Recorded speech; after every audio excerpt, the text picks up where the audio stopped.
bloody half a mile. It's Percival Whitby, hope.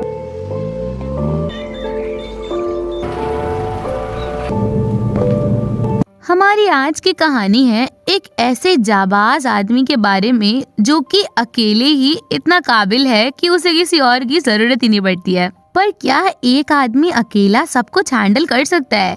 क्या life की बड़ी बड़ी प्रॉब्लम से वो अकेला निकल सकता है? ये सब कुछ हम जानेंगे हमारी आज की इस कहानी में। कहानी की शुरुआत में हम पर्ल नाम के एक आदमी से मिलते हैं जो कि ब्रिज के पास अपने एक सामान का वेट करते हुए सो जाता है। तभी अचानक से उसकी नींद खुलती है और वो एक हिडन बैग को डिस्कवर करता है। उस बैग को लेकर जब वो अपने कार के पास वापस आता है और देखता है कि उस बैग में क्या है तो वो हैरान रह जाता है, क्योंकि उस बैग में बहुत सारे पुराने एंशिएंट तत्व और सामान होते हैं। उसके बाद वो उन सामान पर कुछ तो भी टेस्ट करता है, जिससे उसे ये पता चलता है कि असल में ये सारा सामान एक एलियन शिप का है जिसकी कीमत मिलियंस में है। इन सबसे खुश होकर वो अपने फ्रेंड इग्नाशियो को कॉल करता है जिसने असल में ये डिस्कवरी की होती है। ये सब कुछ जानकर इग्नाशियो उससे कहता है कि ये तो कुछ भी नहीं है, पानी में तो इससे बहुत सारी बड़ी चीजें हैं। ये सब सुनकर वो इग्नाशियो से कहता है कि वो एक टीम बनाए और सभी को इस काम के लिए लगा दे, जिसके लिए वो उसे 5000 ग्रांट्स तक देने का वादा करता है। इसके बाद वो अपनी इस डिस्कवरी को शेयर करने के लिए एक रिसर्च इंस्टीट्यूट पे जाता है, क्योंकि उसे अपने इस प्रोजेक्ट को फंड करने के लिए एक बड़ी कंपनी चाहिए थी। रास्ते में वो उस बड़े रिसर्च इंस्टीट्यूट के डायरेक्टर एना याल को कॉल करने की कोशिश करता है, पर उसके कॉल को कोई भी रिस्पॉन्स नहीं मिलता है। इसके बाद वो उस ऑफिस की और भी बहुत सारे इंस्टीट्यूट्स में कॉल करने की कोशिश करता है, पर उसके कॉल पर कोई भी आंसर नहीं करता है। जब वो इंस्टीट्यूट की बिल्डिंग पर पहुंचता है तो वो देखता है कि वहाँ पर तो कोई भी नहीं है। ऐसा लग रहा था कि मानो वहाँ पर कभी कोई ऑफिस रहा ही नहीं हो। ये सब कुछ देखकर वो वापस अपने घर आ जाता है और इसके बाद वो दूसरे रिसर्चर से कांटेक्ट करने की कोशिश करता है, पर उस वक्त कोई भी उसके कॉल का रिस्पॉन्स नहीं कर रहा होता है। ये सब कुछ करते करते उसे नींद आ जाती है और सपने में वो एक आदमी को देखता है जो कि पानी में डूब रहा होता है।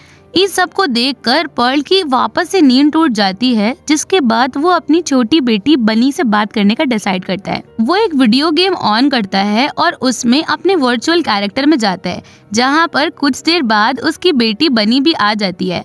वो उससे अपने डिस्कवरी के बारे में शेयर करने की कोशिश करता है, क्योंकि बनी एक एनवायरमेंटल आर्टिस्ट थी। पर तभी उसे उसकी मम्मी बुला लेती हैं और वो अचानक से ही गेम से एग्जिट हो जाती है। इन सबसे गुस्सा होकर वो एक बार फिर से सो जाता है और उसे फिर से वही नाइटमेयर आता है जिसमें उसे वो आदमी डूबता हुआ दिखता है। असल में पर्ल की पास्ट में कुछ यादें थी जो उसे बार बार परेशान किया करती थी। इसके बारे में हम आगे जानेंगे। जागने पर उसे एक थॉट आता है। वो सबसे पहले इग्नाशियो को कॉल करता है और उसे एना के घर का एड्रेस उसे देने के लिए कहता है। वो अपनी कार में वहां जाने के लिए निकलता है। तभी अचानक उसे एक कॉल आता है और उसे ये लगता है कि शायद एना ही उसे कॉल कर रही है, पर असल में उसे एक आदमी की आवाज सुनाई पड़ती है, जिसे सुनकर उसे काफी शॉक लगता है, क्योंकि उसे इसकी उम्मीद नहीं थी। वो उसे बताता है कि उसका नाम डॉक्टर क्रिस्टोफर मर्सी है और वो एना की जगह पर इस वक्त इस रिसर्च इंस्टीट्यूट को चला रहा है, क्योंकि एना किसी काम से घर गई हुई है और कंपनी के बाकी लोगों को भी वीकेंड के लिए ऑफ दे दिया गया है। इन सब के बाद डॉक्टर क्रिस्टोफर पर्ल से उसकी रिसर्च के बारे में पूछता है, पर पर्ल ये बात बताने से साफ इनकार कर देता है और कहता है कि उसे उस पर विश्वास नहीं है, क्योंकि उसने इतनी मेहनत से ये डिस्कवरी की है और उससे कुछ ही लोगों पर विश्वास है। ये कहकर वो उस कॉन्वर्सेशन को खत्म कर देता है। जैसे ही वो कॉल खत्म होता है तभी अचानक से उसके पास इग्नाशियो का कॉल आता है, जो कि उससे कहता है कि बोट ड्राइवर नहीं मान रहे उनके लिए काम करने के लिए, जिस पर पर्ल उससे कहता है कि वो उसे एक अच्छा पेमेंट ऑफर करे ताकि वो ये काम करने के लिए मान जाए। और इसी के साथ वो एना के घर के बाहर पहुंच जाता है। वो काफी देर तक घर के बाहर बेल बजाता है, पर कोई भी उसका जवाब नहीं देता है। इसीलिए वो जबरदस्ती एना के घर में घुस जाता है। वो देखता है कि अंदर कोई भी नहीं है, जिससे निराश होकर वो फाइनली डॉक्टर क्रिस्टोफर को कॉल करने की सोचता है। पर इसके पहले वो अपने एआई से उनके बारे में रिसर्च करने के लिए कहता है, जिससे उसे पता चलता है कि डॉक्टर क्रिस्टोफर एक रिटायर्ड मिलिट्री ऑफिसर हैं। अभी उसे इग्नाशियो का वापस से कॉल आता है, जो उसे बताता है कि एक गोताखोर ने भी अब मना कर दिया है अब उस प्रोजेक्ट को आगे चलाने के लिए पर्ल के पास ना कोई मनी था और ना ही उस पर पैसे लगाने के लिए कोई इंसान। इसीलिए वो डॉक्टर क्रिस्टोफर से एक बिजनेस डील करने का सोचता है। सारी डील तय हो जाने के बाद पर्ल उसकी बताई हुई लोकेशन पर पहुंच जाता है, जहां उसे एक बाइक डिलीवर होती है जिस पर बैठकर वो फाइनल लोकेशन पर पहुंच जाता है। इन सब के बाद वो डॉक्टर क्रिस्टोफर को वो ऑब्जेक्ट दे देता है और उसके बदले उसे बहुत से पैसे मिल जाते हैं। पैसे मिल जाने के बाद वो तुरंत इग्नाशियो को कॉल करने की कोशिश करता है, पर उसका दोस्त उसका कॉल रिसीव नहीं कर रहा होता है। कुछ देर बाद उसे एना का कॉल आता है, जो उसे बताती है कि डॉक्टर क्रिस्टोफर मर्सी कहीं से तो भी आ गए और उनने सभी को यहाँ से जाने के लिए कह दिया। और उसने उसे बताया कि डॉक्टर क्रिस्टोफर ने अचानक से आकर ही उनकी कंपनी को टेक ओवर कर लिया। और वो ये जानकर काफी हैरान हो जाती है कि पर्ल ने उसका ढूंढा हुआ इतना जरूरी सामान उन्हें बेच दिया। तभी एना पर्ल को बताती है कि डॉक्टर क्रिस्टोफर हॉलो ऑर्गेनाइजेशन नाम की एक इंस्टीट्यूट के लिए काम करते हैं। इसी बीच पर्ल चेक करता है कि जो कैश उसे मिला है वो असली नहीं है, यानी कि डॉक्टर क्रिस्टोफर ने उसे धोखा दिया। उसने उससे रियल ऑब्जेक्ट भी ले लिया और उसके बदले उसे नकली पैसा दे दिया। इन सबसे नाराज होकर पर्ल ये डिसाइड करता है कि वो अपना ऑब्जेक्ट डॉक्टर क्रिस्टोफर से वापस पाके ही रहेगा। वो एना से उनका एड्रेस लेता है, जिसे देते वक्त एना उसे ये बात बताती है कि डॉक्टर क्रिस्टोफर एक काफी खतरनाक आदमी है। पर पर्ल को अभी इस बात की कोई चिंता नहीं थी, क्योंकि उसे तो बस अपना ऑब्जेक्ट वापस चाहिए था। उस रात पर्ल उस बिल्डिंग के सामने वाली होटल में एक रूम ले लेता है, जहाँ पर की हॉलो कॉर्पोरेशंस का ऑफिस था। उसी वक्त वो डॉक्टर क्रिस्टोफर को कॉल करता है और उसे अपना ऑब्जेक्ट रिटर्न करने के लिए कहता है। पर डॉक्टर क्रिस्टोफर उससे कहते हैं कि अगर वो चाहता है कि उसे उसका असली कैश मिल जाए तो वो उसे उस यूएफओ की रियल लोकेशन दे दे जिसे उसने पानी में ढूंढा था। जब डॉक्टर क्रिस्टोफर पर्ल की बात नहीं मानते हैं तो पर्ल को अब ये डिसाइड करना ही पड़ता है कि उसे जाकर अपना ऑब्जेक्ट चुराना होगा। इसीलिए वो बहुत ही चतुराई से उस बिल्डिंग में घुस जाता है। पर जब वो लॉकर चेक करता है तो वो देखता है कि वो तो खाली है, वहाँ पर कुछ भी नहीं है, जिससे वो काफी ज्यादा डिस्करेज हो जाता है। तभी अचानक वो वहाँ काम करने वाले कुछ लोगों के मुंह से सुन लेता है कि एक बहुत ही खास और इम्पोर्टेंट चीज को वैन के थ्रू कहीं पहुँचाया जा रहा है। जिसके बाद पर्ल उस वैन के साइड में छुप जाता है और उस लोकेशन पर पहुंच जाता है, जहां उस वैन का ड्राइवर टेरी डॉक्टर क्रिस्टोफर को कॉल करके उनसे पूछता है कि आखिर अब इस ऑब्जेक्ट का क्या करना है, जिस पर वो उसे एक स्टोर रूम में रखने के लिए कहते हैं। जब कोई भी वहां नहीं होता है तो पर्ल बाहर आता है और उन बॉक्सेस को चेक करता है। तभी उसे वहाँ पर एक सबमरीन दिखाई पड़ती है, जिससे वो समझ जाता है कि जरूर डॉक्टर क्रिस्टोफर उसकी हुई ढूंढी हुई रिसर्च के पीछे हैं। इसके बाद वो तुरंत वहाँ से निकल जाता है और इग्नाशियो को कॉल करके कहता है कि वो उस लोकेशन को बहुत ही ज्यादा सिक्योर कर दें जहाँ पर वो यूएफओ है, क्योंकि डॉक्टर क्रिस्टोफर जरूर उसे ढूंढते हुआ वहाँ आएगा। इन सब के बाद पर्ल वापस से अपने होटल रूम में आता है और देखता है कि सारा सामान उथल पुथल है, जहां उसे अपने बैग में एक ट्रैकिंग डिवाइस भी मिलता है, जिससे उसे ये समझ आता है कि डॉक्टर क्रिस्टोफर उसके ऊपर नजर रखे हुए थे। इसके बाद वो उस ट्रैकिंग डिवाइस को तोड़ देता है और अपनी आसपास के लोकेशंस पर लगे सभी कैमरास को भी हटा देता है। इसके बाद वो एना को कॉल करता है और उससे डॉक्टर क्रिस्टोफर की लोकेशन के बारे में पूछता है, क्योंकि उसे ये यकीन था कि वो ऑब्जेक्ट जरूर डॉक्टर क्रिस्टोफर ने अपने घर पर छुपा रखा होगा। इसके बाद वो एक दुकान में घुसता है और वहाँ से कुछ गैजेट्स लेता है।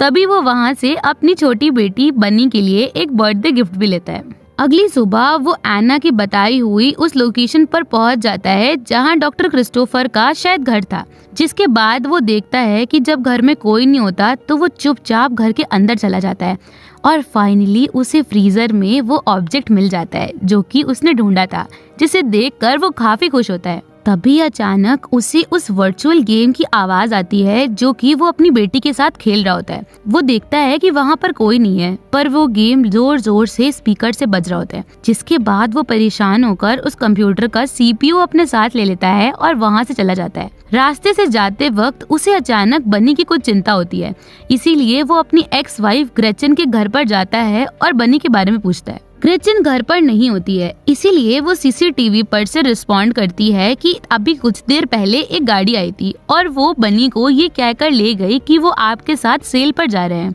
ये सुनकर पर्ल काफी घबरा जाता है, पर ग्रेचन के पूछने पर वो उससे ऐसा प्रिटेंड करता है कि ये सब कुछ सच है ताकि वो परेशान ना हो। और इसके बाद वो ग्रेचन की कार लेकर तुरंत से समुद्र की तरफ जाता है। जब वो कोस्ट पर पहुंचता है तो वो देखता है कि डॉक्टर क्रिस्टोफर बनी को अपने साथ लेकर कहीं जा रहे होते हैं। तभी उन्हें उसका कॉल आता है और वो कहता है कि अगर उसने यूएफओ की एग्जैक्ट लोकेशन उसे नहीं दी तो वो उसकी बेटी को डुबा देगा। इन सबसे परेशान होकर पर्ल उस कोऑर्डिनेट्स को शेयर कर देता है, जिसे मिलते ही डॉक्टर क्रिस्टोफर बनी को समुद्र में फेंक देते हैं। अब क्योंकि बनी व्हीलचेयर पर थी इसलिए वो तैर नहीं सकती थी और तभी उसे बचाने के लिए पर्ल तुरंत समुद्र में कूद जाता है और इसी के साथ उसके आते हुए सपने सच हो जाते हैं। ये सब कुछ हो जाने के बाद पर्ल अब भी एना के साथ डिलीवरी का काम करता रहता है, जहां अचानक एक दिन एक रिपोर्टर उसका पर्दाफाश करने की कोशिश करता है, पर पर्ल जैसे तैसे बच जाता है। यहाँ पर्ल और एना की बातों से हम ये जान पाते हैं कि वो लोग डॉक्टर क्रिस्टोफर को अब तक नहीं ढूंढ पाए हैं और उस रिसर्च की वजह से इग्नाशियो भी मारा जा चुका है। इन सब के बाद एक बार फिर पर्ल अपनी बेटी से मिलने के लिए ग्रेचन के घर पर जाता है, पर ग्रेचन उससे काफी नाराज होती है और उसे एक्यूज करती है कि उसके रहते हुए उसकी बेटी का किडनैप हो गया और उसके बाद उसे ये धमकी देती है कि वो अगले कोर्ट सेशन में बनी की फुल कस्टडी की डिमांड करेगी, जिसे सुन करके पर्ल काफी दुखी होता है। उसके बाद वो अपने दोस्त इग्नाशियो का फ्यूनरल अटेंड करने के लिए जाता है। इग्नाशियो के फ्यूनरल पर अचानक से पर्ल को एक आइडिया आता है और वो तुरंत वॉल्डो को कॉल करता है। वॉल्डो वो आदमी था जिसने कि उनके साथ काम करने के लिए पहले ही मना कर दिया था और शायद उसकी वजह से इग्नाशियो मर गया था। जब ये सब कुछ वॉल्डो देखता है तो उससे इग्नाशियो के लिए काफी बुरा लगता है और तभी वो पर्ल को उस शिप के कोऑर्डिनेट्स दे देता है जिस पर से डॉक्टर क्रिस्टोफर उस यूएफओ को ढूंढने के लिए गए थे। इसके बाद वो उस टाइम और लोकेशन पर एग्जैक्टली पहुंच जाता है जब डॉक्टर क्रिस्टोफर उस यूएफओ को लेकर वापस आए थे और वो उस शिप की बहुत ही सारे एंगल से फोटो खींचता है ताकि वो उसे स्टडी कर सके। इस सब के बाद पर्ल वापस अपने घर जाता है और वो एक बार फिर से बनी के साथ वो वर्चुअल गेम खेलने की कोशिश करता है। कुछ देर वेट करने के बाद बनी भी वहाँ पर आ जाती है, पर वो उससे काफी नाराज होती है। पर तभी पर्ल उस यूएफओ की कुछ इमेजेस शेयर करता है, जो देखकर बनी काफी एक्साइटेड हो जाती है। उसके बाद वो उससे कुछ फैमिली के बारे में डिस्कस करती है, जिस पर पर्ल उसे बताता है कि बचपन में उसकी एक काफी खराब मेमोरी है। एक बार वो अपने पेरेंट्स के साथ समुद्र में किनारे गया था, जहाँ पर उसे एक दूसरा लड़का मिला था। कुछ देर तक वो दोनों लड़के एक साथ समुद्र में खेल रहे थे, पर तभी उनके बीच में लड़ाई हो गई और उसी के साथ पर्ल ने उस दूसरे लड़के को समुद्र में धक्का दे दिया, पर तैर ना पाने की वजह से वो लड़का डूब गया और इसी के साथ पर्ल को हमेशा से ये बुरे सपने आने लगे। ये सब कुछ सुनकर बनी काफी दुखी होती है और वो पर्ल से कहती है कि वो उसकी बेटी है तो वो उससे ये सब कुछ शेयर कर सकता था। तभी अचानक से बनी देखती है कि यूएफओ का पोजीशन कुछ ठीक नहीं है और वो गेम में ही उस पोजीशन को सही करती है, जिससे वो दोनों ये समझ पाते हैं कि असल में ये यूएफओ समुद्र की गहराइयों में खुदाई कर रहा था ताकि वो ह्यूमंस और उनके बारे में और भी ज्यादा जानकारी इकट्ठा कर सके। ये सब कुछ जानकर पर्ल को काफी बुरा लगता है, क्योंकि वो नहीं चाहता था कि इस तरीके की कोई भी जानकारी क्रिस्टोफर के जैसे किसी गलत आदमी के हाथ पे लगे और इसीलिए वो निकल जाता है एक फाइनल मिशन को एग्जीक्यूट करने के लिए। सबसे पहले वो टेरी की जगह ले लेता है और एक डिलीवरी मैन बन जाता है। उसके बाद वो हॉलो कॉर्पोरेशंस की एक बिल्डिंग में एंटर होता है, ये कहते हुए कि डॉक्टर क्रिस्टोफर ने उसे एक खास पैकेज डिलीवर करने के लिए कहा है। ये सब कुछ सुनने पर हॉलो कॉर्पोरेशन के लोग भी उस पर विश्वास कर लेते हैं और वो उस ऑब्जेक्ट को उसके ट्रक में लोड कर देते हैं।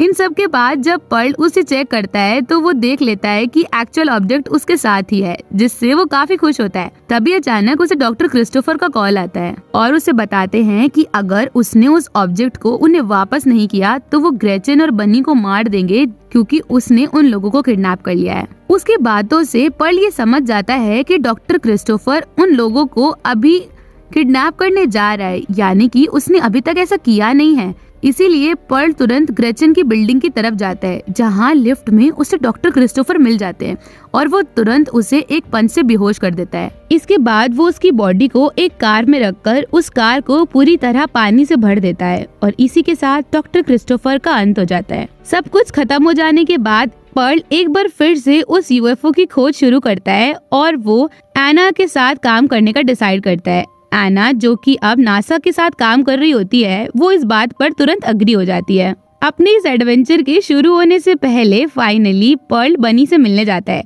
जो उसे बताती है कि अब वो नासा के साथ काम करने वाली है क्योंकि उन्हें उसका एक आर्ट वर्क पसंद आ गया है। इन सब के बाद वो ग्रेचन से भी मिलता है और उससे सॉरी कहता है अपने लास्ट टाइम के बिहेवियर के लिए, और उससे बताता है कि वो जल्द ही एक रिसर्च के लिए वहाँ से जाने वाला है। ग्रेचन भी ये सब कुछ सुनकर उसे माफ कर देती है और इन सब के बाद पर्ल नाना के साथ मिलकर उस एलियन टेक्नोलॉजी पर इन्वेस्टिगेट करने लग जाता है। जब वो लोग रिसर्च कर रहे होते हैं तभी अचानक से उस यूएफओ मुंह से एक ब्लू लाइट निकलती है और उन्हें ये पता चलता है कि एलियंस उनके बारे में बात कर रहे हैं, और इसी के साथ ये मूवी यहीं पर खत्म हो जाती है। तो दोस्तों, अगर आपको ये वीडियो पसंद आई हो तो हमें कमेंट करके जरूर बताएं। वीडियो पसंद आई हो तो इसे लाइक करें, शेयर करें और चैनल को सब्सक्राइब करना ना भूलें। मिलते हैं अगले वीडियो में, तब तक के लिए नमस्कार।